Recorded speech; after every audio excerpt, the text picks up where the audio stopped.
Hi dears, അസ്സലാമു അലൈക്കും. അപ്പോൾ എല്ലാവർക്കും പുതിയൊരു വീഡിയോയിലേക്ക് സ്വാഗതം. അപ്പോൾ ഇന്നത്തെ വീഡിയോ നമുക്ക് തൃശ്ശൂർ മെഡിക്കൽ കോളേജിലേക്ക് പൊതിച്ചോറ് കൊണ്ടുപോകാനുണ്ടായിരുന്നു കേട്ടോ. അപ്പോൾ അതിൻ്റെ കാര്യങ്ങളൊക്കെയാണ്.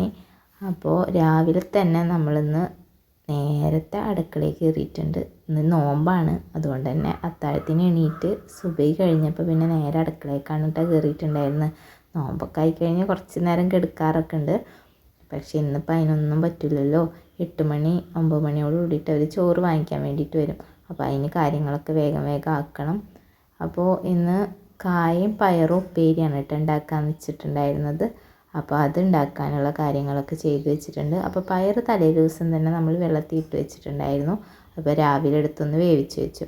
പിന്നെ ഇപ്പോൾ നോമ്പായതുകൊണ്ട് തന്നെ രാവിലത്തെ കടി കാര്യങ്ങൾ അങ്ങനത്തെ ഒരു പണിയില്ലല്ലോ.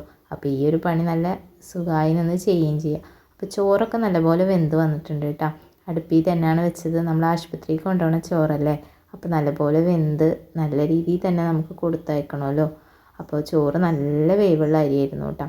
അപ്പോൾ അത്യാവശ്യം വെന്ത് കിട്ടിയിട്ടുണ്ട്. അങ്ങനെ ആ അടുപ്പിൽ തന്നെ ഉപ്പേരിയാക്കി എടുത്തിട്ടുണ്ട് കേട്ടോ. കായ ഇവിടെ തന്നെ ഉണ്ടായതാണ് കേട്ടോ. പിന്നെ ഒഴിച്ച് കറിയായിട്ടൊന്നും ഉണ്ടാക്കണില്ല, കാരണം പൊതിയിലാവുമ്പോൾ അത് ഒലിക്കാനുള്ള ചാൻസ് ഉണ്ടല്ലോ.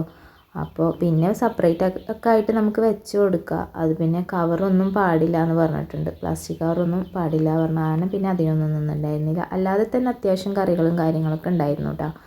പിന്നെ വഴുതനങ്ങയാണ് പൊരിച്ച് വെച്ച് കൊടുക്കുന്നത്. നമ്മുടെ ദേശീയ ഭക്ഷണമാണ്. കുറേ വീഡിയോയിലായിട്ട് വഴുതനങ്ങ ഉണ്ടായിരിക്കും. ഇവിടെ അത്യാവശ്യം വഴുതനങ്ങ ഉണ്ട് കേട്ടോ. അപ്പോൾ അത്യാവശ്യം ഉണ്ടായിട്ടുണ്ടായിരുന്നു. അപ്പോൾ അടുത്ത വീട്ടിലേക്കൊക്കെ കൊടുക്കും. പിന്നെ ഇടയ്ക്കൊക്കെ നമ്മളും ഉണ്ടാക്കാറുണ്ട്. കൂടുതൽ പൊരിക്കുകയാണ്. വീഡിയോ ഒക്കെ കണ്ടു കഴിഞ്ഞാൽ എല്ലാവർക്കും അറിയാം. പിന്നെ പുറത്തിറങ്ങിയപ്പോൾ നല്ല മഞ്ഞുണ്ടായിരുന്നു കേട്ടോ. സൂര്യൻ പോലും ഉദിച്ച് വന്നിട്ടുണ്ടായിരുന്നില്ല. നല്ല ഇങ്ങനെ മഞ്ഞ് മൂടിക്കെടുക്കുകയായിരുന്നു. ആ സമയത്താണ് നമ്മൾ ഓരോ കാര്യങ്ങൾ ചെയ്തുകൊണ്ടിരിക്കുന്നത്. അങ്ങനെ പിന്നെ മുട്ടയൊക്കെ പൊരിക്കാനുണ്ടായിരുന്നു. വഴുതനങ്ങ കായം വരട്ടി വെച്ചിട്ടുണ്ട്. പിന്നെ കൊണ്ടാട്ടമുളക് ആക്കണം, ചമ്മന്തി ഉണ്ടാക്കണം. അങ്ങനെ ഓരോ കാര്യങ്ങളായിട്ട് പെട്ടെന്ന് ചെയ്യേണ്ടി കേട്ടോ. പിന്നെ പൊതിച്ചോറാകുമ്പോൾ നമ്മളൊന്ന് ചൂടാറിയിട്ട് വേണമല്ലോ ആക്കാൻ. അല്ലെങ്കിൽ ഇപ്പോൾ ഉച്ചയാകുമ്പോൾ അവരെടുക്കുമ്പോൾ അത് കേടാവുമോ എന്നുള്ളൊരു പേടിയാണ്. എന്തായാലും രോഗികൾക്കുള്ളതല്ലേ, അപ്പോൾ അത് നല്ലപോലെ തന്നെ നമ്മൾ കൊടുത്തു വിടണ്ടേ. പിന്നെ ഇങ്ങനെ ആളുകളൊക്കെ പറയണ കേട്ടിട്ടുണ്ട്, ചിലവരൊക്കെ ഇങ്ങനെ പൊതിച്ചോറ് നമ്മൾ കൊടുത്തയച്ചാലും വാങ്ങിച്ചിട്ട് കൊണ്ടുപോയി കളയാറുണ്ട് എന്നൊക്കെ പറയാറുണ്ട്. അത് ഭയങ്കര കഷ്ടം തന്നെയാണ് കേട്ടോ. കാരണം ഓരോ ആൾക്കാരും, നമുക്കൊന്നും ഇപ്പോൾ കുഴപ്പമില്ല, ജോലിക്കാരുണ്ടായിരിക്കും, അതുപോലെ വയ്യാത്തവരുണ്ടാവും, എന്നാലും കൊടുത്തയക്കണ്ടേന്ന് വിചാരിച്ചിട്ട് ഒരുപാട് ആൾക്കാർ ഉണ്ടാക്കി കൊടുത്തയക്കുന്നവരുണ്ടാവും. എന്നിട്ടും അത് വാങ്ങിച്ചിട്ട് എന്തൊക്കെയെന്ന് നോക്കിയിട്ട് നേരെ കൊണ്ടുപോയി വേസ്റ്റിൽ കൊണ്ടുപോയി തട്ടുന്നവരുണ്ട് എന്ന് കേട്ടിട്ടുണ്ട്. ഞാനൊരു തവണ കണ്ടിട്ടുമുണ്ട് ഇവിടെ തൃശ്ശൂർ മെഡിക്കൽ കോളേജിൽ പോയപ്പോൾ. അപ്പോൾ അതൊക്കെ ഭയങ്കര കഷ്ടം തന്നെയാണ് കേട്ടോ. അങ്ങനെ ഒരു 8:30 ആയപ്പോൾ ഞാൻ ചോറൊക്കെ ഇങ്ങനെ ആക്കിയിട്ടുണ്ട്. അപ്പോൾ ഒന്ന് ചൂടാറി, ഫാനിട്ട് ചൂടാറിയതിന് ശേഷമാണ് കേട്ടോ പൊതിയിലേക്ക് ആക്കിയിട്ടുണ്ടായിരുന്നത്. അപ്പോൾ ചോറിട്ട് കൊടുത്തു.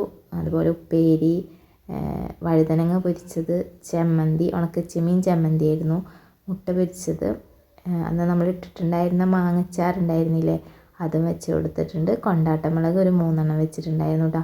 പിന്നെ പൊതിച്ചോറിന് എനിക്ക് ഇങ്ങനെ പൊതിയാനൊന്നും അറിയില്ല കേട്ടോ, വല്ലാണ്ട് അറിയൊന്നുമില്ല. എന്നാലും മോശമില്ലാത്ത രീതിയിൽ ഞാൻ പൊതിയാറുണ്ട്. അപ്പോൾ ഞാൻ ഇങ്ങനെ ഫോണിൽ കണ്ടിട്ടുണ്ട്, ഇങ്ങനെ വെച്ചിട്ട് കോണായിട്ട് ഇങ്ങനെ മടക്കിയെടുത്താൽ നേരായി കിട്ടും എന്നുള്ളത്. അപ്പോൾ അങ്ങനെയൊക്കെ ആക്കി മടക്കിയെടുത്തിട്ടുണ്ട് കേട്ടോ. ഈ ഒരു കാര്യങ്ങളൊക്കെ കഴിഞ്ഞ് വരുമ്പോഴേക്കും പാതു എണീറ്റ് വന്നിട്ടുണ്ടായിരുന്നു. നോമ്പായ കാരണം മദ്രസയല്ല, പിന്നെ അന്ന് സ്കൂളും ഉണ്ടായിരുന്നില്ലല്ലോ, ശനിയാഴ്ച ബറാത്ത് നോമ്പിൻ്റെ അന്ന്. അപ്പോഴാണ് അവരൊക്കെ എണീറ്റ് വന്നത്. ഇത് എന്താണെന്നൊക്കെ ചോദിക്കുന്നുണ്ടായിരുന്നു ഞാനിതൊക്കെ ചെയ്യുമ്പോൾ. പിന്നെ റബ്ബർ ബാൻഡൊക്കെ ഇടാൻ വേണ്ടിയിട്ട് അവനാണ് നിന്നിട്ടുണ്ടായിരുന്നത്. അപ്പോൾ ഇന്നത്തെ വീഡിയോ ഇതൊക്കെയായിരുന്നു. അപ്പോൾ വീഡിയോ ഒക്കെ ഒന്ന് ഇഷ്ടപ്പെട്ടാൽ സബ്സ്ക്രൈബ് ചെയ്യാനും ലൈക്ക് ചെയ്യാനും മറക്കല്ലേ. ബൈ.